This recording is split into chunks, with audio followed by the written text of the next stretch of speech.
Coming up on the Blue Jungle, Ben, Michael, and Rashad are back this week as they discuss the upcoming football game against UT-Martin for homecoming next week, as well as some of the things they're looking forward to for homecoming. All that and more in this edition of the Blue Jungle. And now, with Michael Gaither and Rashad Milligan, here's Ben Abrams.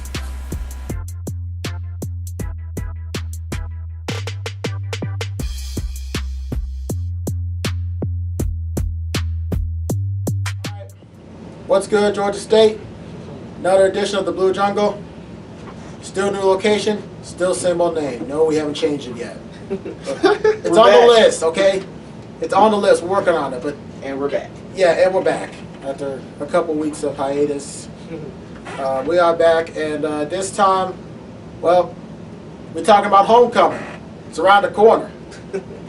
Hey, homecoming already. It's okay. So it's around the corner, and you know, homecoming is that time where people like to come back, get to stroll down memory lane, have some barbecue, you know, have a cookout, and then watch the football. They're supposed to watch the football so you get a win. That should be the case this time. We hope. I mean, we hope, but yeah. But I mean, honestly, if it doesn't happen against this team, then man, you want to talk about embarrassing, you know. But we'll be positive, man. I mean, keep in mind they almost took out Wisconsin somehow, so you know. But anyway, so let's just get right to it. Georgia State and the Tennessee-Martin Skyhawks. First of all, what is a Skyhawk? Yeah, that's what I want to know. What is a Skyhawk, guys? I will not be participating in any UT-Martin slander because one of my close friends is on the football team there. Well, I'm sorry, maybe you can ask your close friend what a Skyhawk is. I don't think he knows either. No, I'm just curious. I'm not even trying to like. Are the Hawks already in the sky? I just wonder where they come up with some of the names for some of these teams from. I mean, Ground car. Yeah. Ground car? Is that an actual? I don't know. I don't know what it is. I got a but what? Skyhawks or Hokies? Which one? I mean, Georgia State Waterfish. Waterfish. You know why? Because we're down the street from the aquarium. Yeah. Yeah. Okay, I didn't think of that. Yeah. Okay, that could work. That could work. Breathing human. Breathing human. Yeah, it's like why? We are the breathing humans. It's like, bro, why you? I think there was one.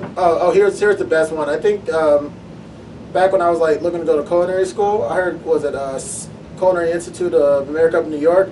Turns out they actually had an athletic program. You know, no, not kidding. They call themselves the Steel Blades, the CIA Steel Blades. Hey, I don't. They got that. How do you get that name in the world of where we live in? Well, because you know the knife and everything, you know. Yeah. No, I mean, but like, how did they approve that? Yeah, like who approved this? Who was like? This is okay. Who was like? I mean, but we also live in a country where Cleveland's baseball team and Washington's football team. Very true. And our own Atlanta baseball team. So Florida State. Florida State. The list goes on and on. And well, Florida State's got an excuse though. I mean, or they got a reason, you know. Well, I mean, Florida State got their okay, I think. Yeah. I think the Braves got the okay after they got rid of that the chop. They got rid of the chop. No, they still have the chop. It was the old logo. Yeah, the logo. The Braves got it from because they Deion Sanders. Deion Sanders got. I think he brought it from Florida State, but I don't know if the carried from Florida State to Atlanta. I think what happens is that every time Deion went up, the Florida State fans did it, and then it caught on. Yeah. And I guess the Braves just bought the rights at some point, you know. Bought the rights? Yeah. I mean, I don't know if you can buy the rights. I think you have to talk to the people and be like, hey, is this cool if you do this? See, like don't sue us. Yeah, right. Well, I guess there was some agreement. I mean, they haven't been sued for it. And they've been using it for, 20-some-odd years. Yeah, I was at the last week at Turner Field, and when the music came on, I didn't know if I should do it or not. Because it's like, how can I say Black Lives Matter and then do the chop at the Braves game? Very true. I don't know, man. Maybe the people from UT Martin would do the Braves chop with us if they win, which better not happen, guys. I'm really serious about this. We cannot lose to FCS. Yeah, I mean. All right. Well, anyway, looking at the UT Martin. So, their FCS. Look at the record: 3-3, 2-1. They're in Ohio Valley. So they're actually better than they were last year at this point. So and just looking at the schedule, like I said, 2 out of 3 losses came from Division I teams, Cincinnati and Hawaii. But also, like their biggest win or their largest margin victory came from Beacon College. There's more. An NAIA team. Yeah, man. I know there's The 81-6 score, right? Yeah, they 87. Someone scored 81 points. Dude, they're NAIA though. I mean, So they just grab dudes off the street like They Yeah, say, pretty much. Kobe. it's taking people. Hey, yeah, you want to play football? Come on, dog. Come on. Yeah, you right there. You want to play football? I need to go to the NIA school. Yeah, I think you- NWIA and play basketball or something. I think you could though. That's a Be thing. like, though. yeah, I play That's college basketball. All right, come on in. Put that on my Tinder profile. All right, but okay. But they have a good rushing attack. I'm looking. They Yeah. have 2 dudes who, Josh Clemens and Devin Church, who both average over 100 yards a game. So these guys, Yeah, UT Martin, like they're like not I said, bad. I mean, they're a good FCS Like I team. said, Yeah. the issue comes out Tuesday. So I mean, I said it in the issue. Like these dudes, they're definitely high power offense. You can't deny that because their lowest scoring game since the game against Cincinnati at Cincinnati in the season opener was like 21 points. So Yeah. you can't deny that they're a high powered offense. The We squad can't. is just the fact that they've lost to every FBS opponents this season. So if they won against Georgia State at Georgia State's homecoming, and Georgia State lost to a team they were supposed to beat at homecoming twice in a row, it's Georgia State Panther Well, yeah. football I mean, at its finest. yeah. And But, I mean, yeah, granted, I mean, as far as the season goes, I mean, I don't think there's too much of a surprise that they are at this point. I mean, I would have thought that they would have gotten that game at Ball State, but I know that's way. Yeah, past. Ball State was the one. We counted Yeah, I mean, I- the 3 on a road trip, everybody knew we were gonna lose those. But No, that it the was Ball just State it was one. just kind of surreal how like, and granted, I mean, Wisconsin played a terrible game that day, but the fact that like they almost got Wisconsin and then without their starting running yeah, back. about to start running. Well, and they also started quarterback. Well, didn't the quarterback get benched that game too? Yeah, Yeah, Yeah, he played. Yeah, He bench. wasn't playing well. So, Bobby I mean- Baker shut him down. The backup didn't play that well either. Yeah. The defense just played the best game Yeah, of they the lied. season. You have to give him Much. credit. I mean- Credit was due. I mean, Connor actually made some good plays too. I mean, to his credit. I mean. Some. So Some. yeah, some. But, well, I mean, he got that 60-yard pass though. I mean, I mean, he did better than I would have done in Wisconsin in that environment. yeah, Yeah. true. So first- do we? So are we all in agreement that Georgia State should win? Yeah, that should. Oh be yeah, a they win. should I win. mean, They should should have won win. Ball State. Yeah, Yeah. Should have won the even- bowl game last year. Yes. So we should be this FCS. Because you're right, man. Even with the high power offense, it's still an FCS team. I mean, for FCS team, they do put up good numbers. I mean, All right. got good quarterback play. 16 touchdowns, 15 interceptions, good rushing attack, like you mentioned. Looks like they actually got a good. See, honestly, the only thing about looking at these stats is just kind of depressing, though, to look at that and see how our offense is doing. I mean, you got an okay receiver. Sucks that Penny Hart's out for the season and everything, but Oh yeah. yeah. like I said, hopefully, Best player, man. yeah. Hopefully he's out for. This is something I thought about this past week. Hopefully he's out for like a Kyler Neal type out of this season.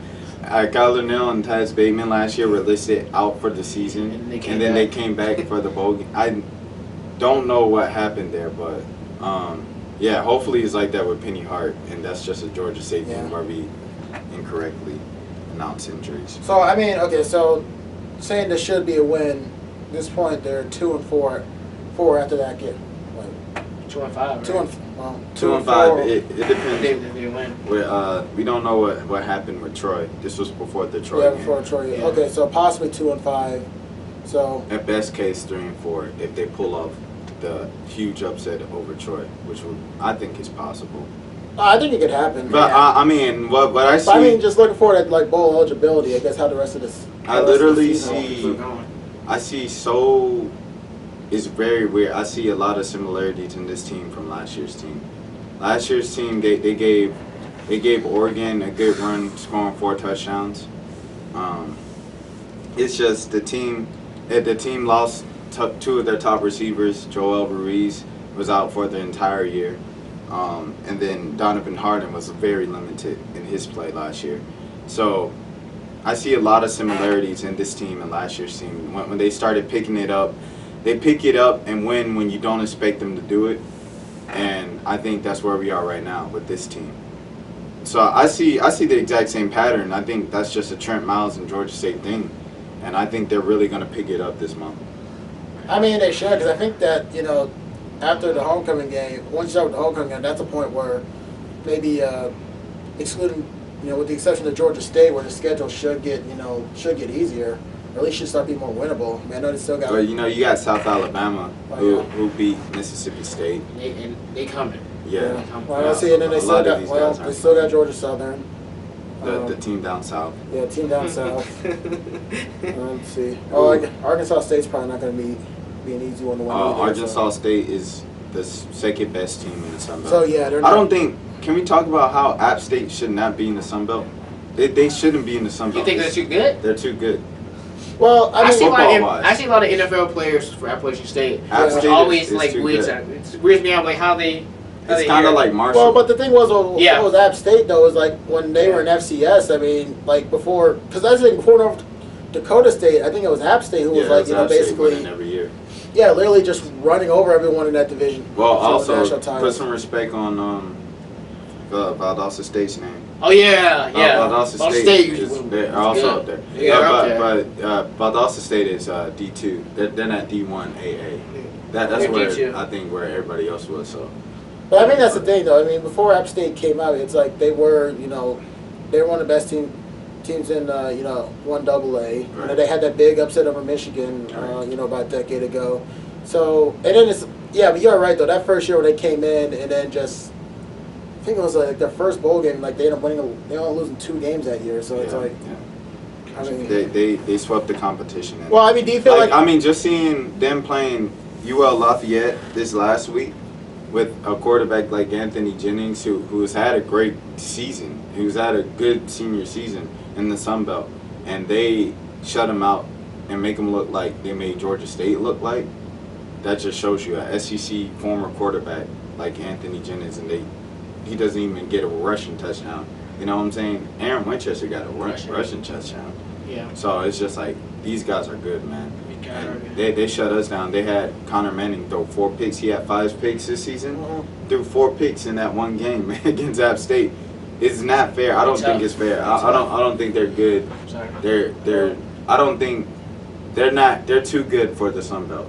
Well, yeah, I think there's no question there, and I think that's the thing. I mean, even going up the first season, and how long do you think it's going to be before do you think they're going to get an offer for one of Power Fives or at some point, I think they can move their way up, like how everybody's speculating about Georgia State moving into Conference USA. Yeah. Because they're just in that market of Atlanta, and that as we have more moments like RJ and beating the team down south in football, and this and that, almost beating Wisconsin, and as Georgia State's brand is getting bigger, this new deal with Under Armour. They could move into Conference USA, but I think a team like App State has, the on-field, qualities to move up to Conference USA, then move into, you know what I'm saying? I think I don't think they'll just make the leap from Sun Belt to Power 5. I think they still got to move up to a bigger non-Power 5 conference. So you think it'll be Conference USA, and then they can keep that same level of success, which they probably will. Right. And then and then a Big 5. Possibly a Power 5. I don't know if it would be the AAC. You think it would be ACC? Yeah. AAC. I don't think it goes to ACC. The bootleg Big East. Yeah. Basically, pretty much. Bootleg Big East. Pretty much. I think they could go there. Big East that wants to play football. But coming back to Georgia State and homecoming week, so what are you guys most excited for this week? I was gonna say Wild 'N Out. Nick Cannon's Wild 'N Out is gonna be on campus. Dude, I still didn't get my ticket. Oh dang, we got to buy a ticket late. I know. No, it's you know Sports Arena closed. Oh yeah, you can only buy from Sports. Yeah, dang. Dude, I think something tells me, man, if you don't get those tickets by tomorrow, those Things might go out. Yeah, they're gone. But see, but actually, because I'm such a big basketball fan, GSU Jam. GSU Jam. GSU Jam. Big. I'm excited for both of them. Like GSU. If I didn't have class, man, I would have gone too. Dude, GSU Jam was big. Man. I remember my first year at state. Man, why can't they give us class off for homecoming, man? GSU Jam. It was like I had a night class. It was like 5:30 to 6:45. I was a commuter. So I was there in time for GSU Jam. I just went straight from class to GSU Jam. I didn't have any like real friends except for like Jared, and Jared was working it. So I was like, yo, Jared, you going to GSU Jam, man? He was like, yeah, and formerly at the Signal. I was like, yo, Jared, man, you going? And then he was like, yeah, I'm covering it though. I was like, dang. So I was like, all right, I'm gonna just rock it out by myself. So I was sitting down, and like, I don't know. When I first got to Georgia State, I was so starstruck because, just as a big basketball fan, I knew who Kevin Ware was and R.J. Hunter and Ryan Harrell were before I even got here, because I knew who R.J. was because I watched Ryan Harrell every time Georgia State was on TV. And I knew who Ryan Harrell was because I was from Cobb County. He was the #1 point guard when I was a freshman in high school. And Kevin Ware, of course you know who Kevin Ware is because he broke his leg. So, and then he won that championship for Louisville, and everybody was wearing this. Oh, you know the story. The story. But yeah, so I was so excited for that, and it was like my first memory of Georgia State where I felt a part of Georgia State's family. Basketball is like a universal gathering for people for Georgia State. Georgia State because we don't really have a football tradition yet. Yeah, no, not yet. Basketball was like we know, even if we're having like last year was an off game, we still like won a ton of games last year. Right. So and still we still had a lot of games that were packed. Just from a fan perspective. Yeah. That had that atmosphere because the sports arena. This is something that Jack pointed out to me. Jack, a fan, Blueface Jack. What's up, Jack? But Jack, he pointed out that the sports arena was only like 3,000 seats, so it's very easy to sell out. Yeah. So that just brings together that when it sells out, it's nothing like it. And the atmosphere. It feels like the crowd's like on top of these players. Definitely. Like, it feels like they're screaming. Like when somebody like misses a free throw, it's like fundamentals. Right. It's like you can hear that. I think that is one of the benefits of because I think Georgia State could still be kind of seen as like not as like a major program, but it's like the fact that y'all do that. We do have that small arena. Actually does help a lot when it comes to home field. Home court. I've always thought, and other people have filed for this on TV and stuff. Georgia State has had the best basketball home court advantage in Georgia for some time. Oh, no court. Yeah. But yes, it is what it is. Yeah. Anyway, all right. I guess let's just go and wrap this up. So, any final thoughts, man? Y'all enjoy homecoming. Yeah, please go out and enjoy homecoming, man. Especially if you're a senior, like me and Rashad are seniors here. This is our last homecoming as students. If this is your last homecoming, go out there and enjoy this, man. Please go out there and enjoy this. Go to the game, go to events, go to the golf cart parade. Pick up the signal. Pick up the signal. We're covering it the entire time. Subscribe to this channel. Like our videos. Follow us on Snapchat. Just everything. Just everything. Alright, man. Okay, so like I said, so at this point, when this video comes out, so Georgia State, UT-Martin, homecoming game. I think that might be a TV game. Not sure, but anyway, hopefully, they should get a win. And once again, if they don't, that's going to be embarrassing. Hopefully, they'll also get back to bowl. Get back on that track to get back to the bowl game. But anyway, until then, said for Rashad Milligan, Michael Gaither, Ben Abrams, we'll be back next week. Are we gonna change the name this time, or can we talk about that? I'll change the name later. We'll talk about it. All right. Good luck to. No, this is coming out next week. Never mind. Yeah. I was gonna wish a friend good luck tonight. All right. So possibly for the last time, you've been watching and listening to the Blue Jungle. All right. Later. We're gonna come back as the Blue Magic. Okay. Sponsored by Blue Magic. You have been listening to the Blue Jungle Podcast, hosted by Michael Gaither and Rashad Milligan, directed and edited by Ben Abrams, and music used with courtesy from Kevin McLeod at Coptic.com. The Blue Jungle is a presentation of The Signal, the independent newspaper covering the campuses of Georgia State University. For more content, you can visit our Twitter, Facebook, and YouTube page, as well as our website, georgiastatesignal.com.